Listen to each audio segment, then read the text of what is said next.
Mary had a little man. We believe that all men are created equal. To the magnificent mosaic that is America. From radio beacon to radio beacon. I have a dream today. Change has come to America. Believe me. Help is on the way. Knock, knock. Who's there? It's a figment of your imagination. Randi Rhodes Show. Turn up your mind. I do the weave. You know what the weave is? No. I'll talk about like 9 different things, and they all come back brilliantly together.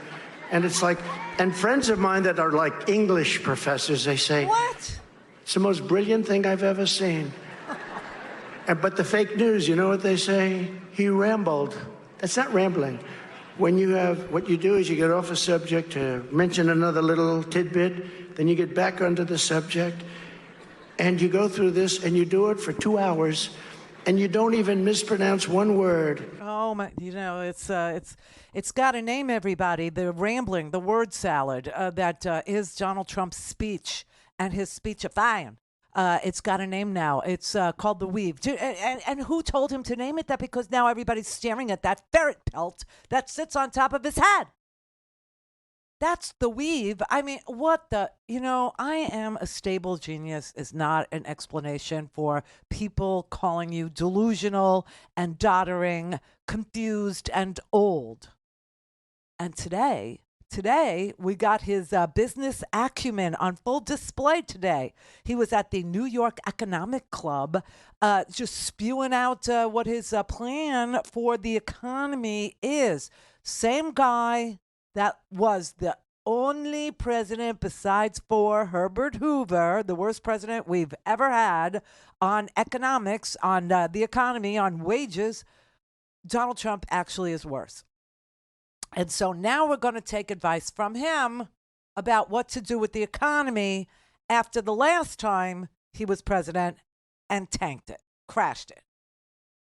This is really freaky because when you listen to what he says as his, stamp of approval, his calling card, his, why you should listen to him explanation, it's a little freaky, it's a little scary, so prepare yourself. Prepare yourself. For 4 straight years, I fought for American workers like I would fight for my own family. I took care of our economy like I would take care of my own company. Did you see the look on his face right there? Like he couldn't even believe that somebody put that on the teleprompter for him to read because he has to read it now, right? He has to. Otherwise, he ends up with like a word salad. And it's not just word salad, okay? It's not a weave. It's not a ferret pellet. What it is, it's like a word salad where the salad's been dumped upon the floor and has been stomped upon by Irish river dancers. That is what it sounds like when this old doddering fool speaks, okay? And now he's promising like a redo. It's almost like the Joker, Folie à Deux. It's almost like that. It's like the sequel is never, ever as good as the first one, ever, unless Lady Gaga's in it. And she is not in this one. And he's promising to take care of us the way he takes care of his Trump businesses. I'm wondering which one. Would it be Trump Steaks? Would it be Trump Airlines? Would it be Trump Beverages, Trump Water, Trump the Game? Would it be Trump Casinos? Oh, I hope it's not Trump Casinos. Trump Magazine. What business is he using as his bona fides, his calling card, his hey, this is the stamp of approval, I know business. I don't know. It's kind of freaky to and this is only 13 seconds, but I just want you to watch this one quick time because I want you to look at the expression on his. I'll try and freeze frame it. The expression on his face when he realizes what he just said that was written on the teleprompter for him to say. For 4 straight years, I fought for American workers like I would fight for my own family. I took care of our economy like I would take care of my own company. It's like, really? Did you put that?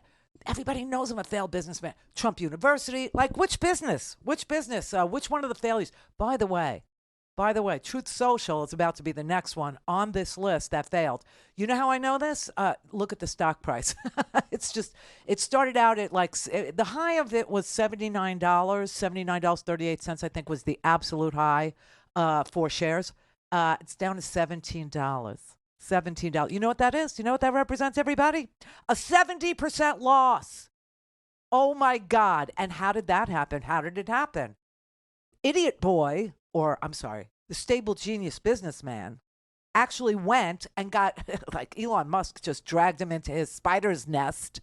And Donald Trump was, lured. He was lured in like a chum to a shark, right? And went on X, went on Twitter. And I remember I said, why did he Truth Social just became garbage. Truth Social just became worthless. And wait until he loses. Wait until he loses. That stock's going to be absolutely 100% worthless. And the schmucks that are still holding it, the people that buy the trading cards and the piece of his suit that he wore the day he was convicted of 34 felonies and, a lock of his hair, I guess, is next. I don't know. But that was frightening listening to him. And so here's his economic plan, okay? I just want to spare you having to listen to him. I am not going to, put you through it because it's worthless. And on top of it, it's traumatic. And we're, trying to get over yesterday's trauma where you had a 14-year-old. Oh, my God. I'm telling you, that Steely Dan song, Don't Take Me Alive, go listen to that. You'll understand what I'm talking about. But that school shooter, okay, was 14 years old, had something, along the lines of an AR. It was the AR platform. So they're not telling apparently the police were, the FBI, actually. The feds were alerted to his, malcontent behavior on the internet a year ago when he was only 13. Only 13, and he knew how to nasty. Do you know what I'm saying? Just incredible. And they saw that they said there was no reason, to arrest him or to do anything about him. And so he went on his merry little way until he shot up his school yesterday. 4 people are dead, which, hey, everybody, officially, this is the game now. This is the game that news people play, okay? This is the game that journalists play. If it's 3 people, we can't call it a mass shooting. Damn, we just need 1 more death. Swear to God, just to make the headline, mass shooter. Mass shooting at the school. That's how pathetic it is. And, we're like so numb to it that I used to do whole shows about, gun violence. I used to do whole shows about every town and how you could get all the stats and you could follow, any, gun legislation that might be coming down the pike, any attempt at getting a background check, any attempt at getting license. Turns out Georgia has no gun laws, none. Do you know that? I guess you do now. No gun laws. Concealed carry, no license requirement, no permit needed. Just everybody and their mother. Long guns can be carried, not even concealed. You can carry them outright. You could just walk down the street with a long gun. And apparently that's what he did. But honestly, there are no gun laws. And, they run on this in Georgia. The representative, the congressman from that district, that very, very district where there was a school. And what's amazing to me is how this is like an exurb of Atlanta. And the population there is doubling and tripling. That school had 1,900 students. That is humongous. That's like a city in and of itself. I mean, that is just incredible. But anyway, the congressman for that particular district, his name is Mike Collins. It's District 10. He ran with the ubiquitous required commercial as an entree, an opening salvo to the people to get their vote in a place like Georgia. He ran on an ad where he has a long gun in his hand and shot at, swear to God, a ballot drop box. The double whammy, everybody, in the 60-second, it was a 30-second ad, I think, and blew it up. And that was his, hello, how you doing? I want your vote. And he got it. He got it. I mean, and Brian Kemp, the governor, was so proud in 2022 to run for re-election based on the fact that Georgia has no gun laws and we're going to keep it that way. Nice place you have over there. Be a shame if something happened to it. Do something.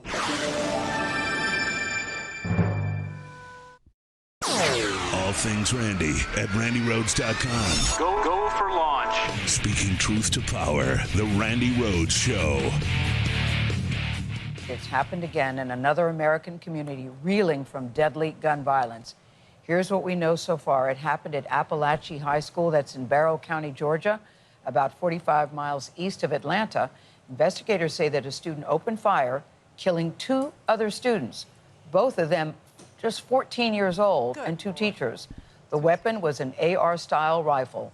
9 others have been hurt, and the alleged killer is also 14 years old. His name, we're told, is Colt Gray, and he is now in custody. He has been charged with murder, and prosecutors say that he will be tried as an adult. This is the deadliest school shooting in Georgia's history. 14-year-old Marquez Coleman saw the shooter open fire. Oh. I'm sitting like this, and the door is like this. So something just told me to look to my left. I look to my left. I see a kid with he had like a big gun. It was like an AR. With he got his head sticking out the door with the gun. And then he just started. Then I got up. I started running. He started shooting like 10 times. He shot at least 10 times.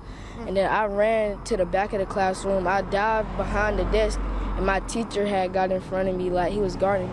But like the gunshots were so close to me, like my ears started ringing real bad. Like the whole classroom was smoking, like, and everything.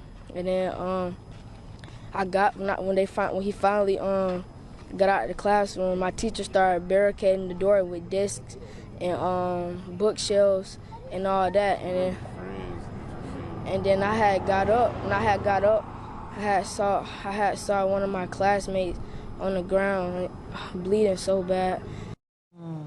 Marquez's father said his son called him during the shooting screaming and crying. Later, he found a bullet hole in a laptop marked by a bullet in his son's backpack. Great. Everybody happy with this result? Everybody okay with it? Because this is how the politicians in Georgia and red states generally, this is how they run. They run by saying this is a good result. Only 2 14-year-olds killed. God only knows how many witnesses saw their friends just dead on the floor, covered in blood. I don't know. He's one of them. This little boy, this little adorable little boy, is now scarred for life. Post-traumatic stress disorder. What you could just imagine. His dreams are going to be all unicorns and candy canes, right? He will never dream about his friend's dead body or shooters or blood or brains splattered on the wall. Neither will the kids in Uvalde, right? Neither will the kids at Marjorie Stoneman Douglas. They'll all be okay because this is a good result. You only had 2 dead 14-year-olds and 2 dead teachers, and everybody's delighted with this particular result. And I know that's true because this is the representative from that district.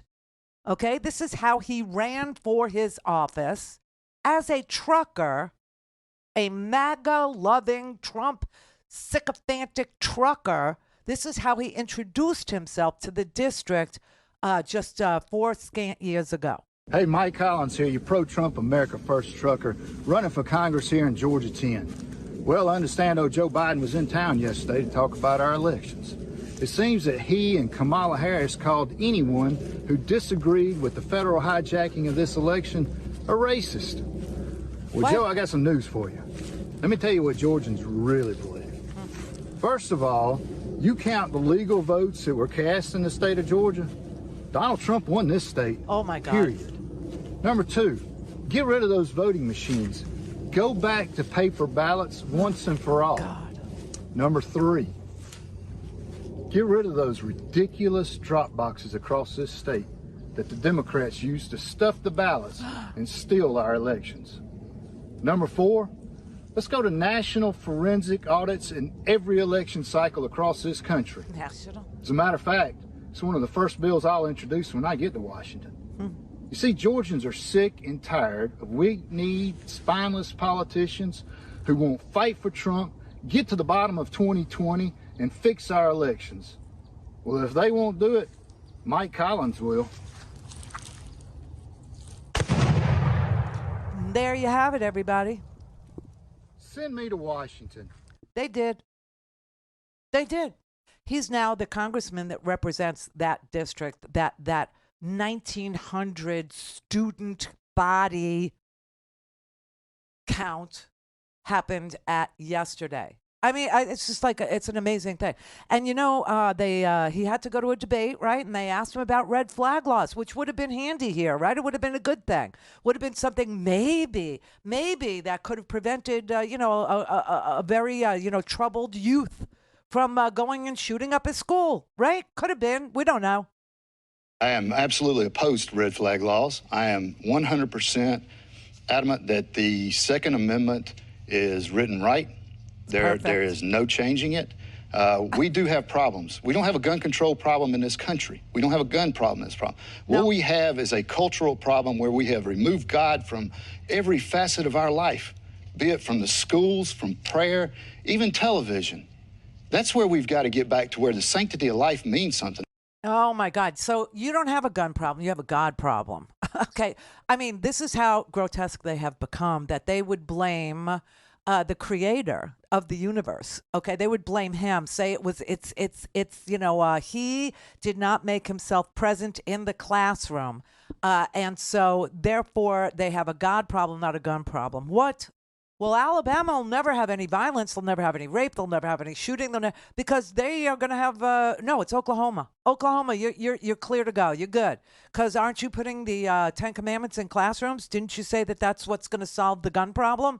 Well, I really, really, hope so. I hope that was, the correct answer to the dilemma of 14-year-olds walking around, shooting up their school. I just, maybe if the kid would, I don't know, see the 10 Commandments hanging upon the wall, he would have had second thoughts, third thoughts. He wouldn't have done it. I don't know. It's too hard to know because it wasn't there, right? So we have a God problem. Is what I mean, I'm so sick of it. The kid is only 14 and he came across the FBI's radar a year ago when he was only 13.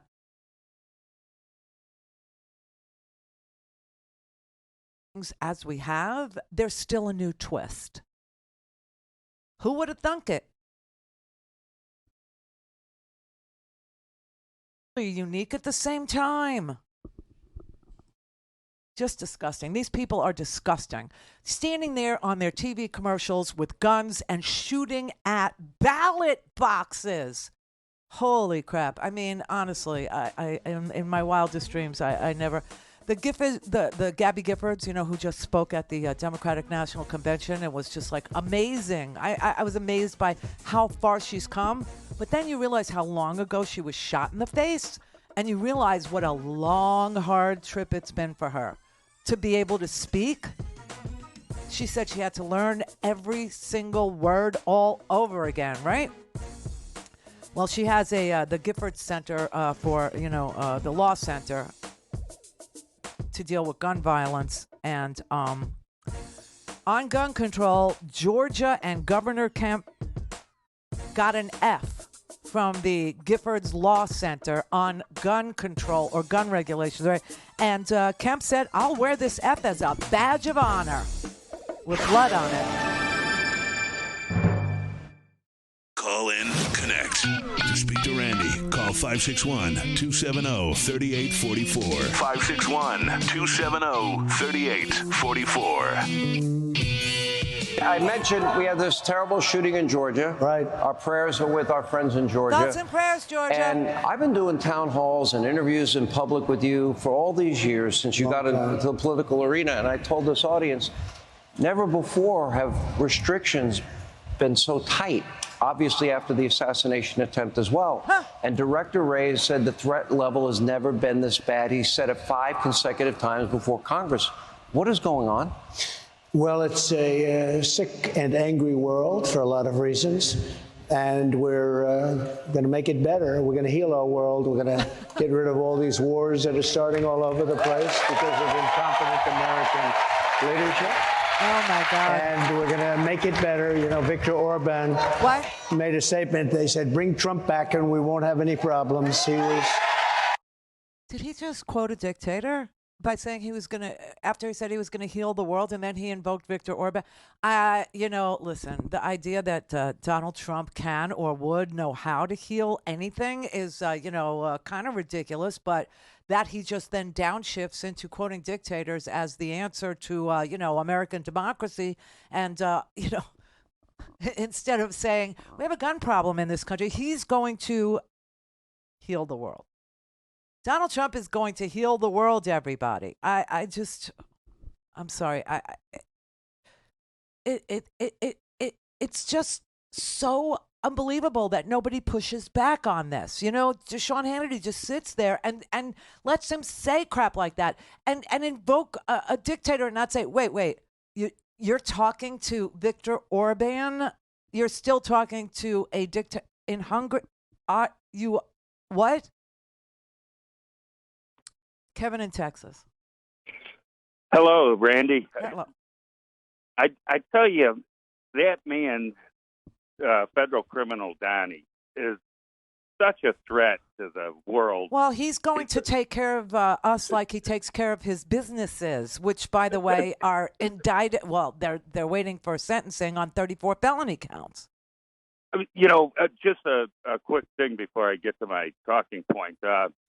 One of my old friends from about 50 years ago put on Snapchat they were at a roadside thing and they're selling the Trump trash. And, you know, I responded. I said, what are you doing stopping at a, federal criminal defendant or convicted federal criminal and or a federal convicted felon? But, we love Trump. And I said, well, don't send me any of that trash, his memorabilia. And the one picture she sent, it was guns, God, and Trump. Of course. And, I'm like, and they pretend they're so religious. And I'm like, oh, my goodness. So they are truly members of the cult. But what I was listening to his economic thing, and he mentioned Elon Musk being in charge of a committee of some sort. Yeah, waste and fraud. I'm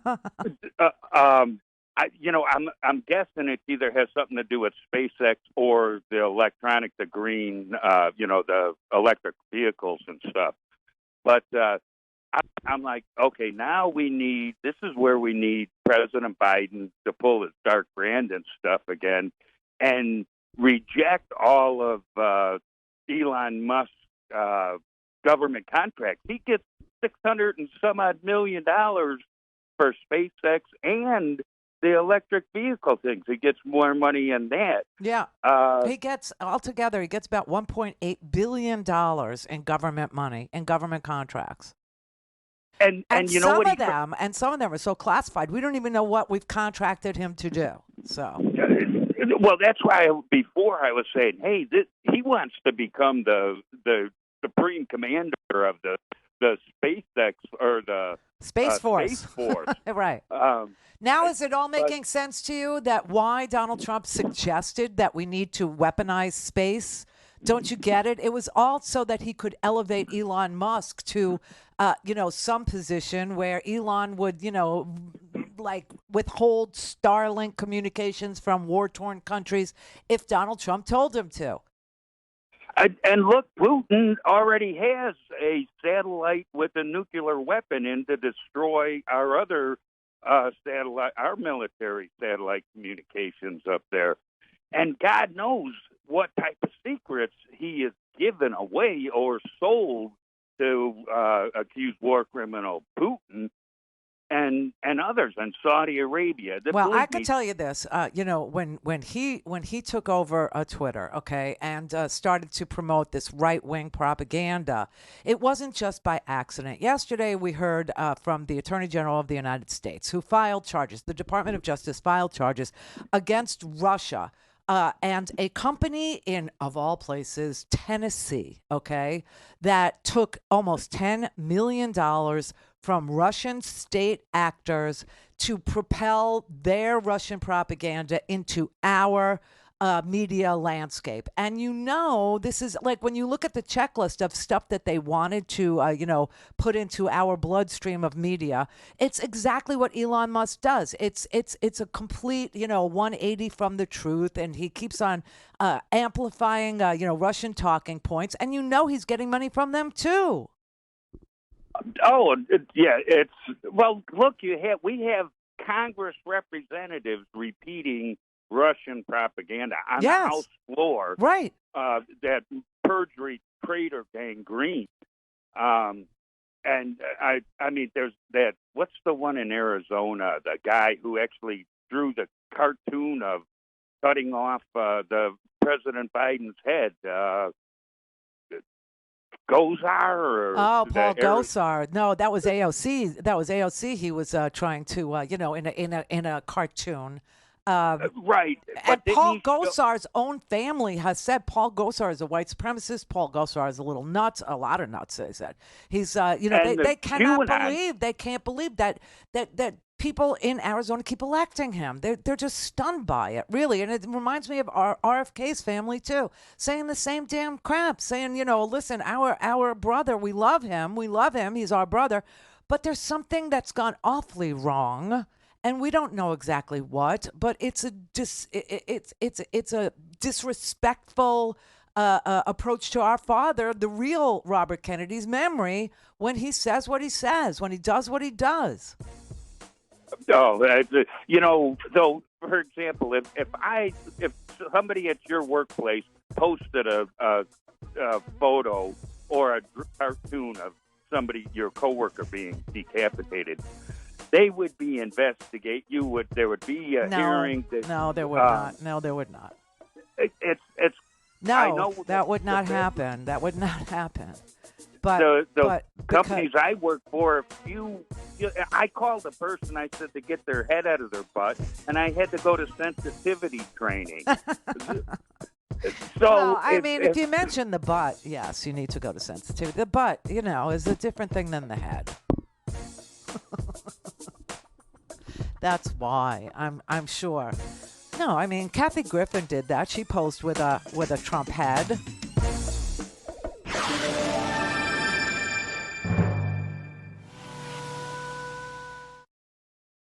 This is the Randi Rhodes Show. To speak with Randi, dial 561-270-3844. That's 561-270-3844. Just 2 months before Election Day, the Department of Justice accused Russia of an elaborate, sophisticated propaganda campaign to sway voters. 2 Russian officials with state-controlled RT are charged as part of an alleged scheme to work with a Tennessee company to publish stories favorable to Russia, to splinter Americans and dampen support for Ukraine.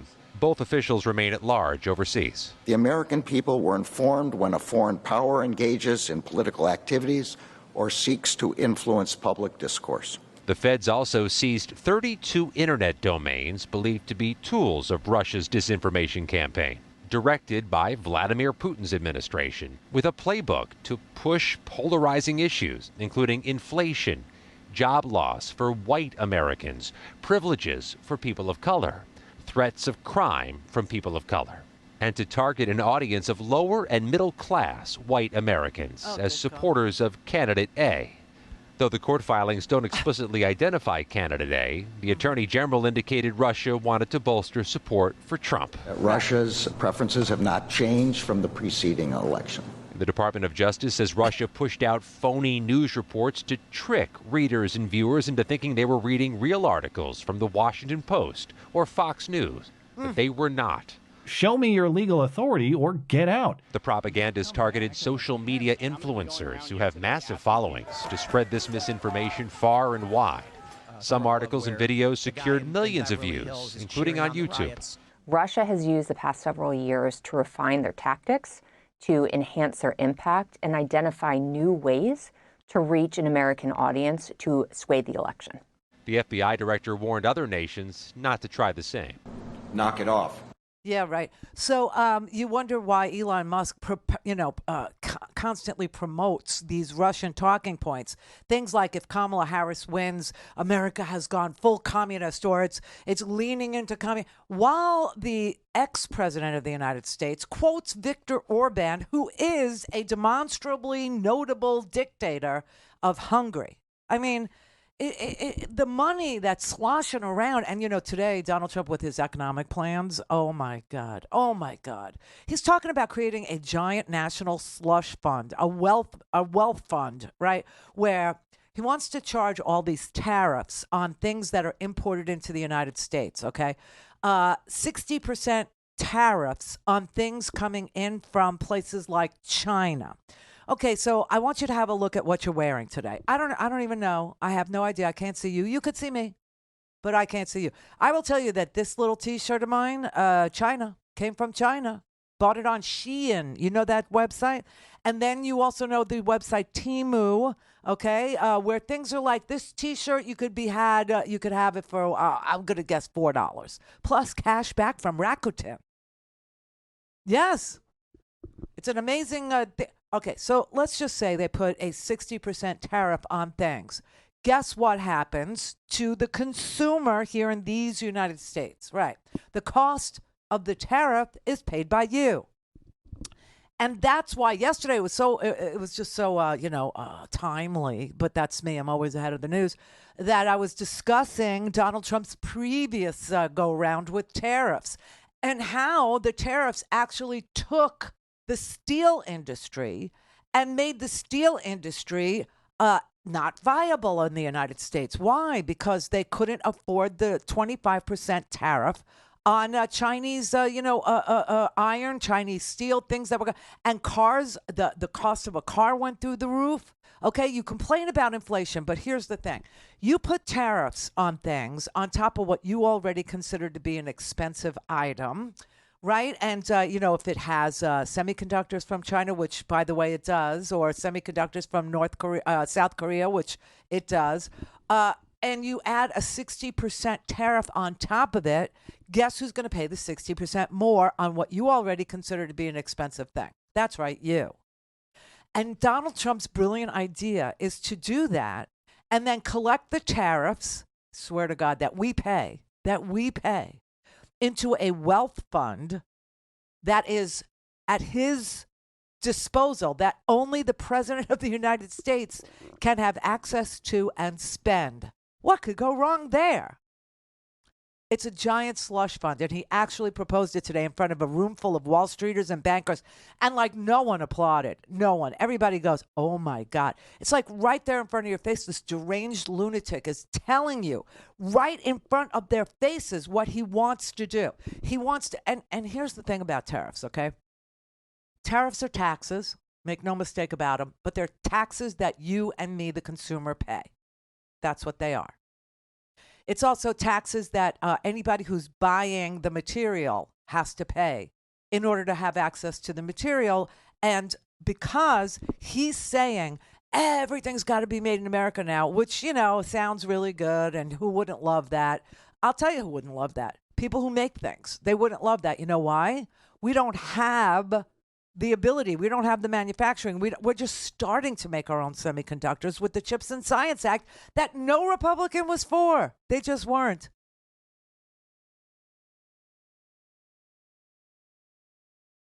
We want to disrupt supply chains again, and we want you to pay the tax, the tariff on the things that are imported into this country. And then we'll collect that money, or Trump will collect that money personally, and have complete control over it. But he's selling it as a way to pay for billionaire tax cuts, right? So every single economist, from Moody's to, Goldman Sachs, you name it, they have all looked at this and they said, this is like the fastest way to crash the U.S. economy. Why? Because when you do this, you're causing inflation, right? Making things cost more for us, and also causing a recession because you're disrupting supply chains. You're literally breaking them apart. And so it would be the double whammy. It'd be the quickest way to tank the American economy for real. It'd be better than COVID. It would be a better job loser than COVID was, right? It would be a better tax that we would all have to pay in order to give our money. It would be like the point of transfer of our money through taxes to the very rich who get tax cuts. Oh my God. I mean, it's an amazing thing. And to say that in front of a group of, financiers and Wall Streeters and businessmen and, They were just like sitting there going, oh my God, he's serious about this crap. I mean, he's telling it to us right to our face. He's saying, I want an oligarchy, okay? And everybody is going to pay vig to me if you want to stay in business in the United States. And all that money is going to go to the wealth fund, to this fictitious thing called a wealth fund. And he even says, you know, it might not sound right. You could change the name. He doesn't care what you call it, but it's a slush fund for him. I mean, this is why he's in awe of dictators. This is why he's in awe of Putin. Putin runs an oligarchy, a kleptocracy, whatever you want to call it, where if you want to be in business, you have to pay Putin. And Putin decides, you know, who he can trust, number one, and number two, who he can't trust, and number three, who can pay him the most. And that's who gets the entire steel business, or that's who gets the entire computer chip business, or that's who gets the entire refinery business, or the oil and gas exporting business, right? That's how Russia is run. And that's why everyone in Russia is dirt poor. People in Russia literally stay drunk all day. It's not a stereotype. It's really true, because they can't have a future. There is no getting ahead there. There is no, free market there. It's pay to play, and you pay one guy, and that guy says whether or not you can play. And if he decides that you need to be made an example of because you didn't pay on time, or because you're resisting paying, or because you spoke badly about him and he doesn't like you anymore, guess what happens to you? Like Kordakowski was the name of the guy you should look up if you don't believe me, right? Look up Kordakowski. So what happened was they take one guy. They don't have to put everybody that they disagree with in jail. That doesn't have to happen. All you got to do is make an example of one billionaire, one guy who seemed untouchable, one guy who seemed connected, one guy who seemed like he had it all made, right? In Russia, no less. Put that guy in jail, let him rot there, make an example of him, and guess what happens?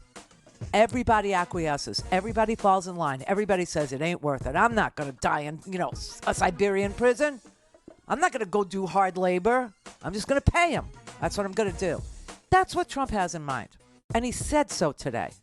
And, it's so creepy to listen to it because it does need a decoder ring. But then when you kind of like try and understand any sentence that he says, especially the one about the wealth fund, you can't. And then he was asked, how would you bring down the cost of childcare? And you know what his answer was? Childcare is not expensive. It's not expensive.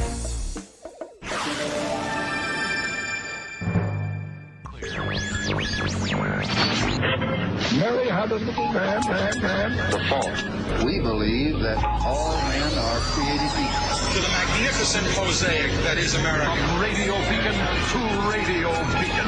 I have a dream today. Change has come to America. Believe me. Help is on the way. Knock, knock. Who's there? It's a figment of your imagination. Randi Rhodes Show. Turn up your mind. If you win in November, can you commit to prioritizing legislation to make childcare affordable?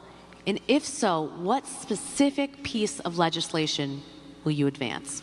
Well, I would do that, and we're sitting down. I was somebody, we had Senator Marco Rubio, and my daughter Ivanka was so impactful on that issue. It's a very important issue. What? But I think when you talk about the kind of numbers that I'm talking about, that, because look, childcare is childcare. There's something, you have to have it. In this country, you have to have it.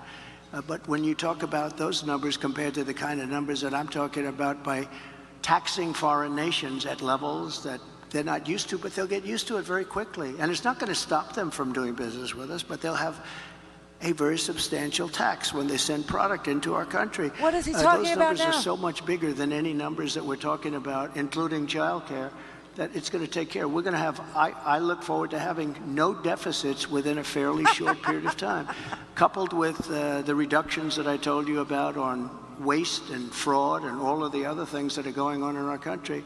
Because I have to stay with childcare. I want to stay with childcare, but those numbers are small relative to the kind of economic numbers that I'm talking about, including growth, but growth also headed up by what the plan is that I just told you about.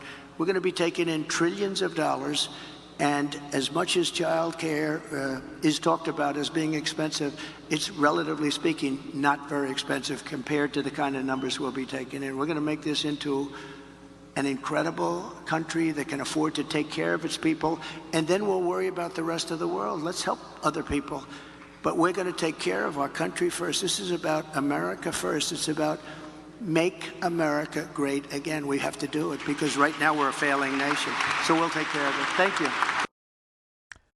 What did he just say? Anybody hear a plan there to do childcare to help people pay for childcare? He actually is so delusional. He thinks we have paid childcare. He said, "I want to stay with childcare." He obviously does not know anything about policy in this country. He obviously does not know what a middle-class family goes through in order to get out the door every morning and get everybody to work.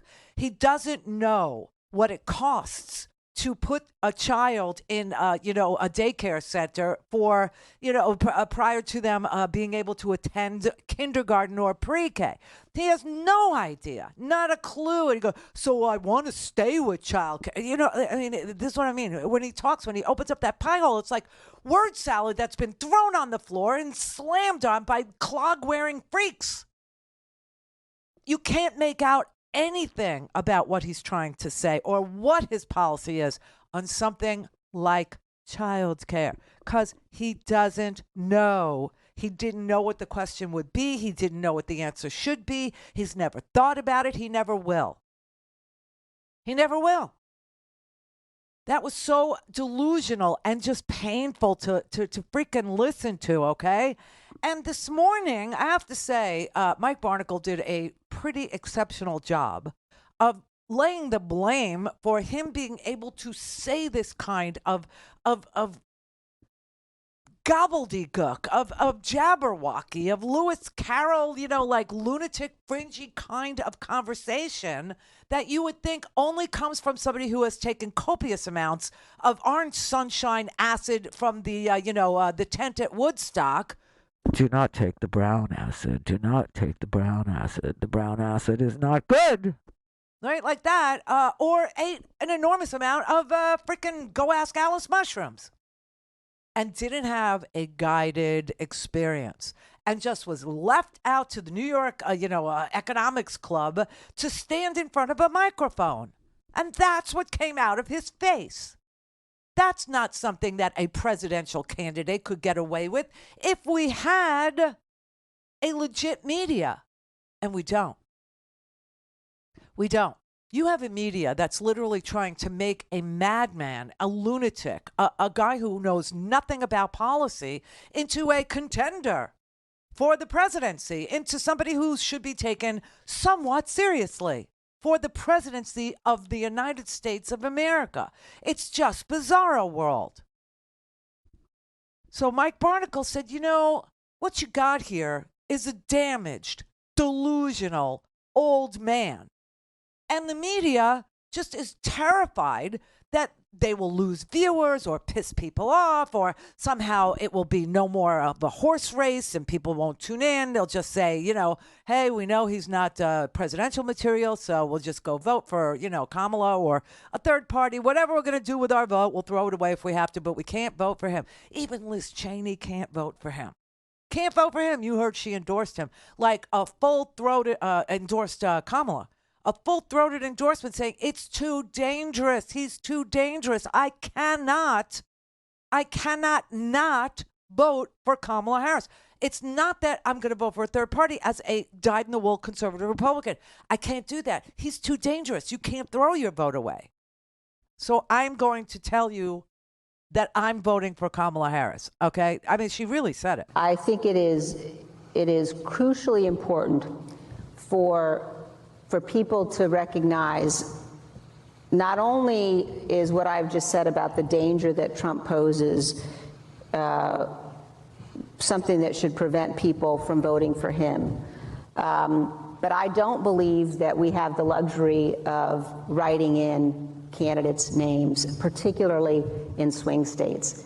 And as a conservative, as someone who believes in and cares about the Constitution, I have thought deeply about this.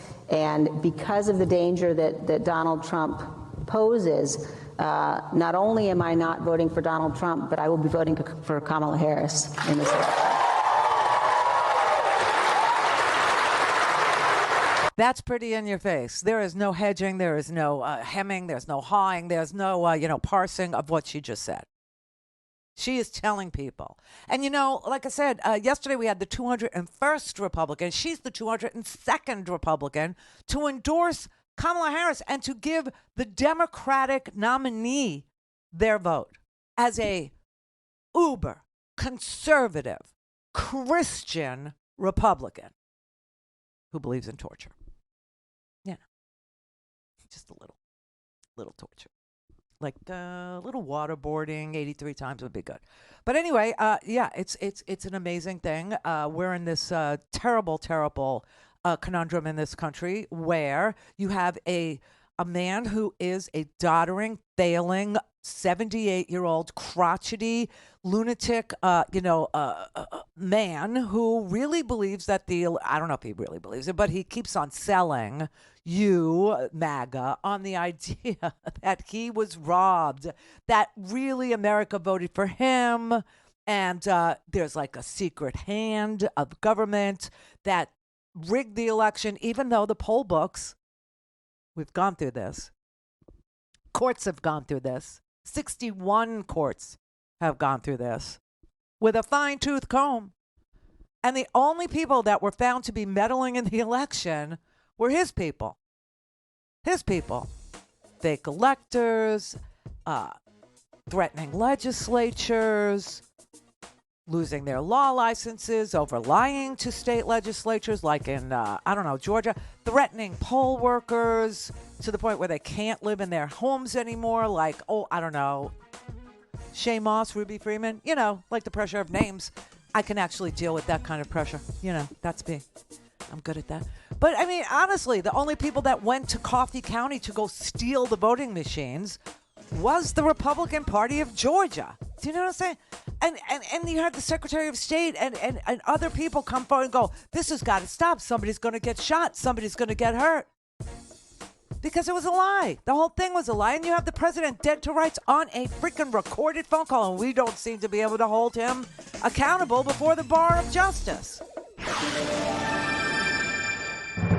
All things Randi at RandiRhodes.com. Go for launch. Speaking truth to power, the Randi Rhodes Show. And today, we have a damaged, delusional old man who, again, might get reelected to the presidency of the United States. Oh, my God. He is that close to it again. How did this happen?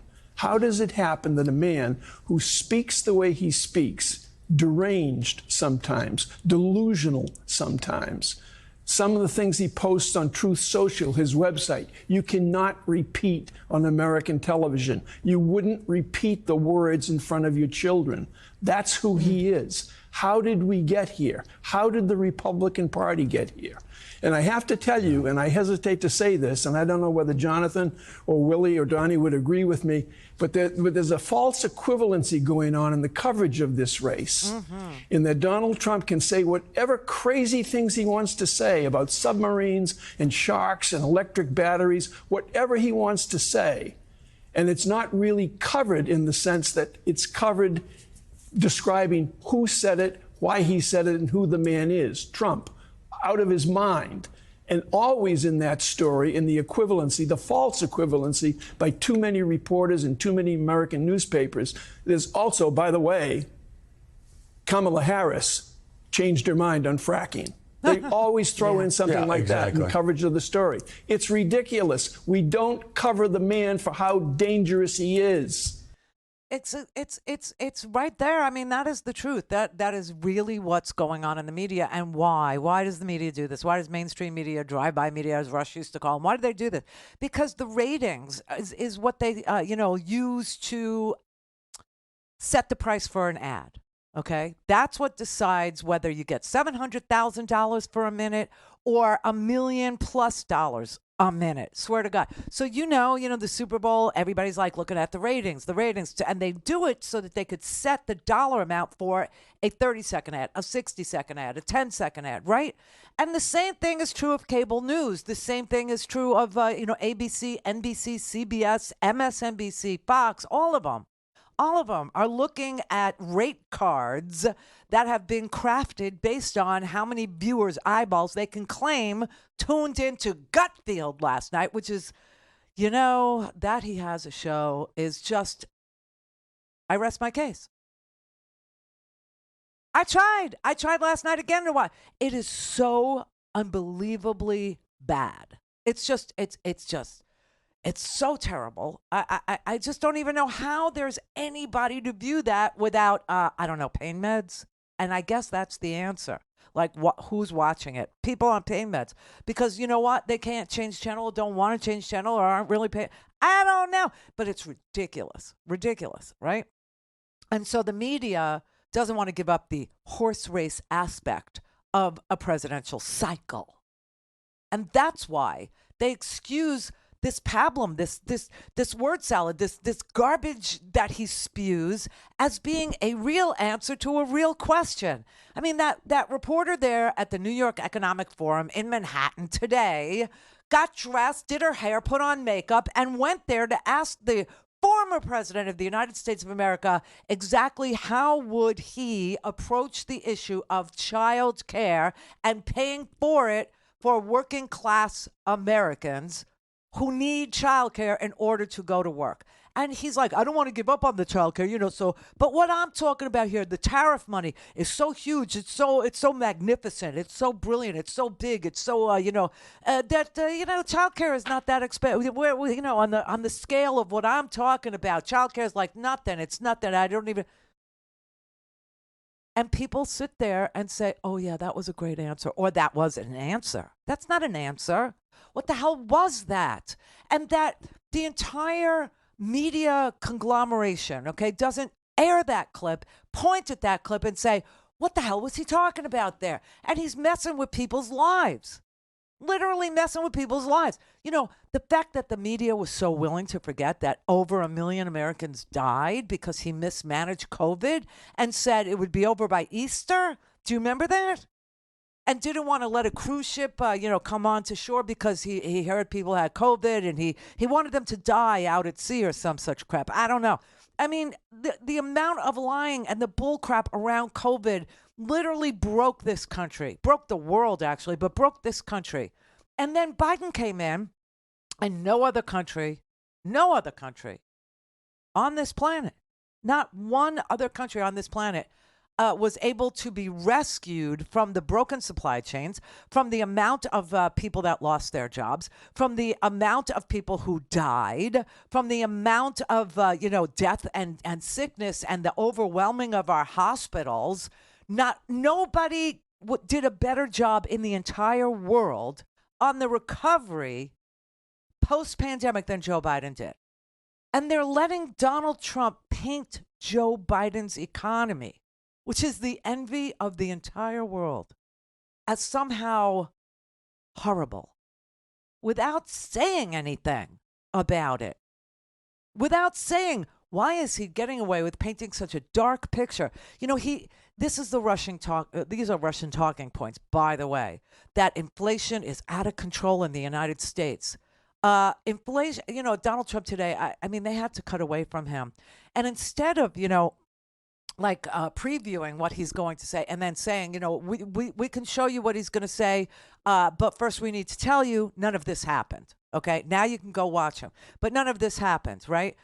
If inflation is not at an all-time high today in this country, which is what he said in front of these people, and they were just sitting there looking at him like, what the? Because these were smart business people. These were Wall Streeters. These were investment bankers. These were, private equity guys, right? These were, former Treasury secretaries sitting there listening to him say that we've never had inflation like this in the history of the United States. Well, inflation is just slightly, it's slightly over 2%. Okay, it's about 3% inflation. Now, in the 70s and 80s, that was massive, massive inflation. We haven't had anything like that happen here since then, number one. And number two, it's like 3% now. And they let him get away with saying this crud, this garbage, and that he will heal the world, that didn't cause, the whole freaking country to sit back and laugh and point at him and go, what are you talking about? I would take my chances with leeches before I would let him try to heal me. The last time he tried to heal anybody, he told you to put lightsabers up your bum and drink bleach. He's going to sit there and tell you, I could heal the world. That's what I could do. I am the healer of the world. I mean, I would rather go with a medieval, enema treatment than take advice from him about healing the world, especially when he was talking about gun violence. He's so proud of the fact that he did nothing on guns. He's actually proud of that. He's proud that he undid Roe v. Wade. And now he's going to stand there and say, well, we got a very angry country, and I could heal the world. I can. And you know how I'll do it? I'll do it with tariffs. This is his answer. I'll do it with tariffs. You pay them, number one. Number two, it causes inflation because you're adding the tax on top of the cost of goods. And number three, it also causes a recession. It's the trifecta of a bad economy. This is what he's for, crashing the economy.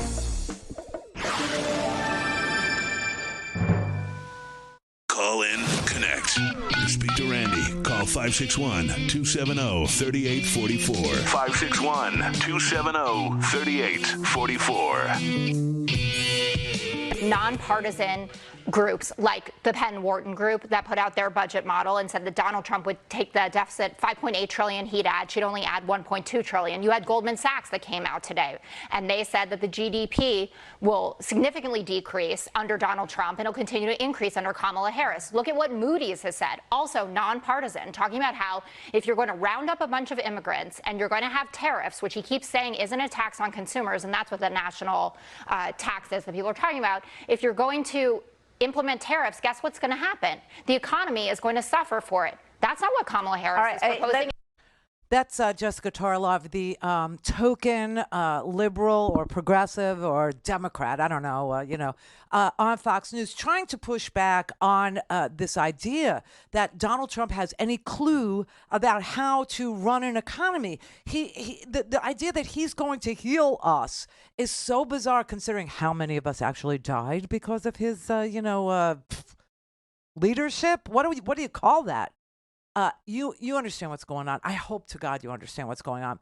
The idea that he wants to do mass deportations, I explained this to you before. Mass deportations would crash the economy. Not only would they crash the economy because you would be losing people who do jobs that are absolutely essential to our economy, but it would have a ripple effect on other people who are citizens of the United States, people who actually work alongside, or people who are dependent upon what immigrant labor delivers to them in services or in raw materials in order to have a restaurant or in order to have, a product, right? So it would actually discharge from their positions American citizens, meaning they would lose their jobs too. So it has a ripple effect across the economy of crashing the economy. Mass deportations do. Now, pair that up with his ridiculous notion of a 60% tariff on this country or that country's imports into the United States. That also crashes the economy because you pay the tariffs, which means whatever you're buying now, if you think it's expensive now, put a tax on it, put a tariff on it, make it more expensive. See whether you find it easier to purchase that or less easy to purchase that with a tariff on it. So it's inflationary because it makes things cost more. It's also recessionary because people will lose their jobs because the materials that they need are not coming into the country. It screws up the supply chain yet again, and I think we all lived through it, so it's not just some, atmospheric thing that you can't imagine. It's actually happened, and you saw the result. No paper on the, shelves in the supermarket. No chicken in the freezer case in the supermarket. Like bare shelves, right? There's nothing there to buy because supply chains have been disrupted. And then once you rebuild the supply chains, which Joe Biden was able to do in like an amazing amount of, record time, getting everybody vaccinated, bringing everybody back online, getting everybody to go back to work safely and securely, blah, blah, blah, right? And then the American Recovery Act on top of it, which, help people, buy food, help people, get through the repairing of the supply chains as that was going on, as that work was being done.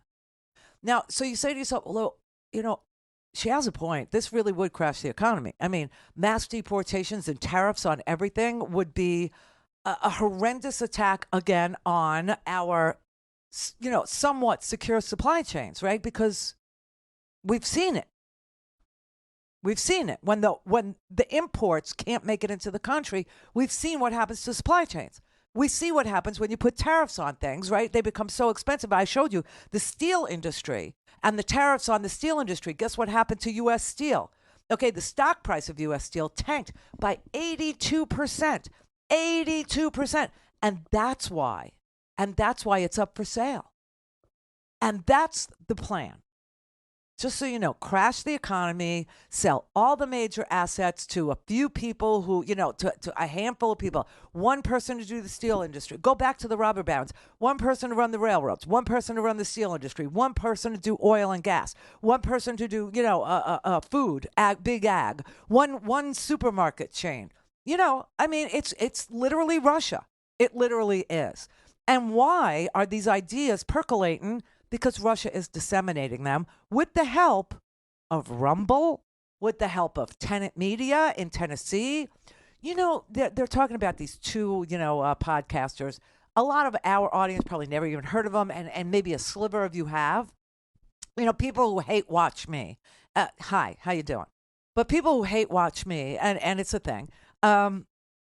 They know who these two guys are. They know who Benny Johnson is. They know who Tim Pool is. Okay, these are guys that are on this platform that is supported by and they're paid by a company called Tenant Media.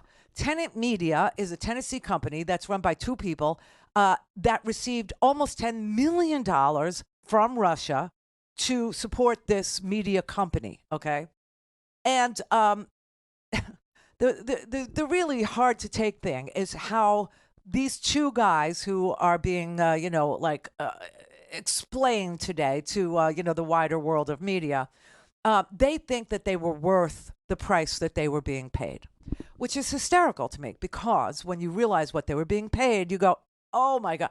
All right. So Benny Johnson and Tim Pool, who are people you barely know, if you know them at all, were receiving $400,000 a month.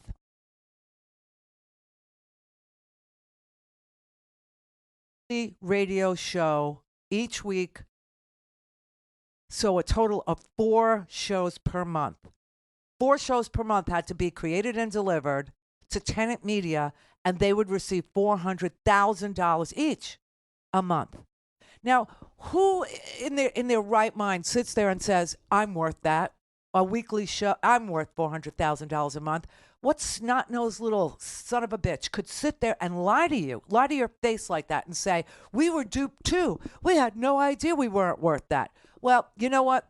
The numbers are the numbers. And so when you look at 315,000 YouTube followers, that is not worth $400,000 a month. It just isn't.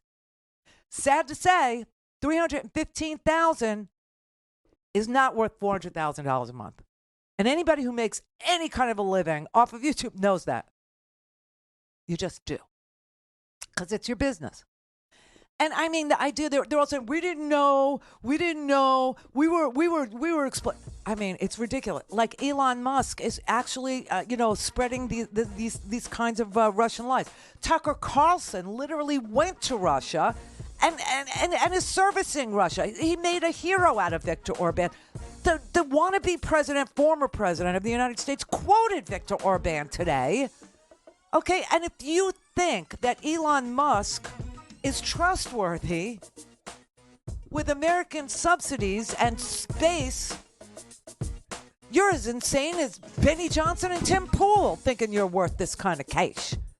No, the Russians are meddling and they want to see our economy crash. And Donald Trump has a vested interest in our economy crashing as well. Because then all the big things, the major assets, big sale. Fatality. This is the Randi Rhodes Show. To speak with Randi, dial 561-270-3844. That's 561-270-3844. Okay, let me just say this real quick, okay? So what does Elon want out of this, right? What does Elon Musk want out of this? And it takes a little thought here. If the economy crashes, okay, if the United States actually fails and the dollar is devalued around the world and the euro is devalued around the world, I mean, if like the global economy was able to do as well as it did, not as well as we did, but they were able to do better because we did so well recovering from COVID, okay? That's a fact. Now, if they crash the economy yet again, which is what Republicans always do, and Donald Trump is a very unique kind of Republican, he wants to crash the economy to benefit himself and his friends. So what could Elon Musk gain with a crashed U.S. economy? Let's see. What do they take risks on? Crypto, baby. So if there's no dollar, right? If there's no euro, and everything becomes as worthless as a as the Russian ruble.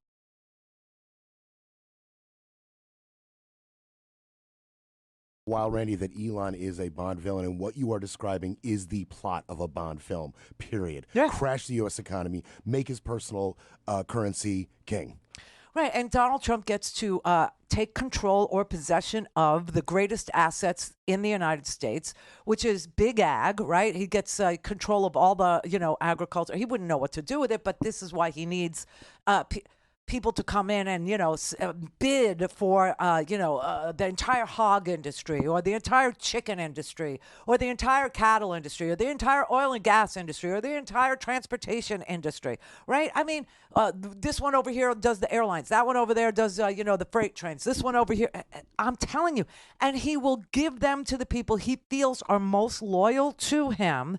And if they're not most loyal to him, he will jail them. He will use the Department of Justice as his own personal enforcement agency and create an oligarchy here. It is what he wants. It's what Putin has talked him into is the best way forward for him. And he's all about it. And Elon's all about it because Elon is pumping out this disinformation at a pace you couldn't possibly keep track of because he owns algorithms and, this platform that makes the most of that in order to make people feel like there's no future here. Everything sucks. It's darker than dark. You know what? We did better than any other country on the planet recovering from Donald Trump and their leaders' mismanagement of a pandemic in the 21st century.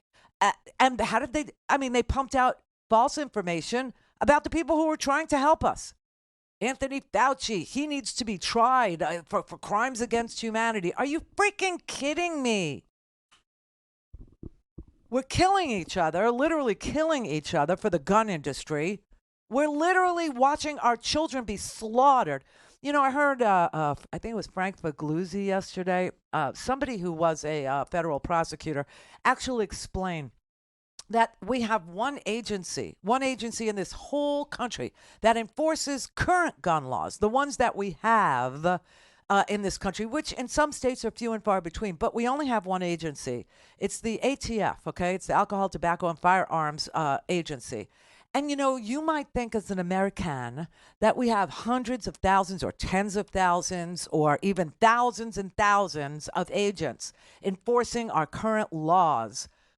We have about 3,000 ATF agents enforcing all of the gun trafficking, of the guns going into Mexico. Mexico's got very stern and strong gun laws, but we're very interested in making money by, loading them up with illegal weapons. It's a two-way street, this border, right? And that's why border security was so important, and that's why that bill would have mattered, but Donald Trump said, no, I don't want that bill. I want the issue. But anyway, we have one agency with about 3,000 agents to enforce all the gun laws that we currently have on the books that we might be able to use to stop gun trafficking or to stop illegal, ghost guns, or to stop illegal ownership by felons, or to enforce red flag laws where there are red flag laws. One agency. It's the saddest state of affairs. And you might be okay with that if you think that what we saw yesterday was a good result. You're okay with that.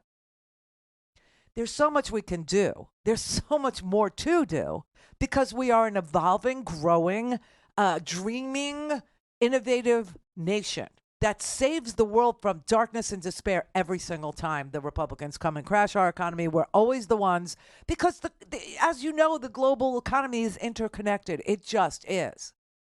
Because people trade and people, are interested in making money off of everything under the sun.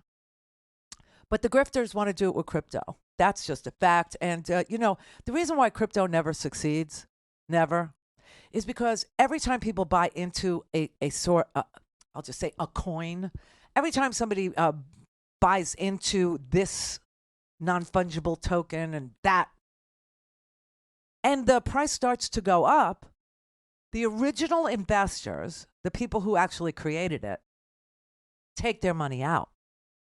And then the whole thing crashes and they do it all over again. So you can never, ever, ever, ever, beat them at that game because they own the currency. They literally privately own the currency. So you go, you buy, the cost goes up and up and up because it, supply and demand, blah, blah, blah. And then as soon as they see that, they go, okay, we're taking our money out, we're walking away. And they make money and you don't. That's what's happening with Truth Social, by the way. 70% decrease. And when he loses, whoever the schmucks were that bought that thing are going to be left holding the bag, right? And he's going to walk away with $1 billion. Yeah, he will. It's such a game they're playing on you. And, it seems so complex. It's not so complex. It's not Lawnmower Man territory. I never knew it was so complex. No, it isn't that. It's just basic grift. It's basic con. It's a basic, what do they call that? Monty. What's that game?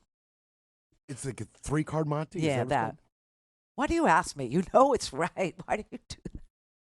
I don't want to seem so sure. Oh, stop. I want to hedge my bet. 3-card Monty. You have to hedge a bet on 3-card Monty? I hedge every time. What? All Because the time.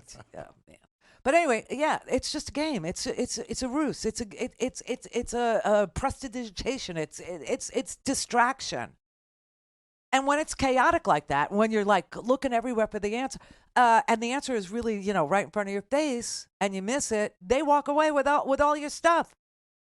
That's just how it goes. And that's what this is about. And that's why, and plus Donald Trump is going to go to jail. Okay. He will go to jail if he's not reelected. And don't you want to see that? I mean, you talk about the best movie ever. It would be the Trump story, right? But we need an ending to it.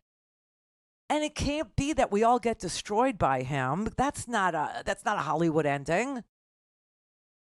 It has to end with justice being done. It has to end with a superhero. It has to end with Donald Trump being held accountable. He has to go to jail. He has to. And if he becomes the president, he doesn't go to jail.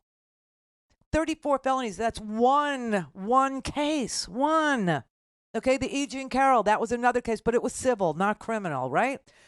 And then the fraud case, that was civil. The business fraud case, that was civil. He owes $500 million. $500 million. Now, how could you look at somebody who owes $500 million and say he's suitable to be our president? What?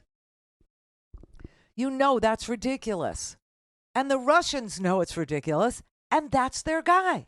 They have selected him. And that is where we're at. And Elon is playing along, and other people with platforms are playing along, and Tucker Carlson is playing along, and guys that are taking $400,000 a month to produce one weekly podcast think they're worth that. I mean, they're playing along.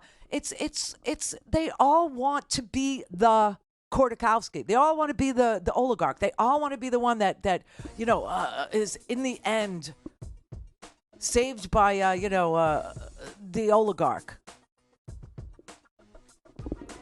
I think you know what happens to people in oligarchies. I think you know they touch a doorknob and suddenly they turn green, or their daughter touches a doorknob and suddenly they're dead, or a piano falls from the sky on their heads, or they put a key in a car and it boom, like the opening scene of Casino. Right? I think we all know. And yet, people will still show up for him. Not enough. Not enough. So I'm not talking to MAGA. I'm talking to independents. I'm talking to people who are low propensity voters who know how to vote. You need to do it. You need to plan it now.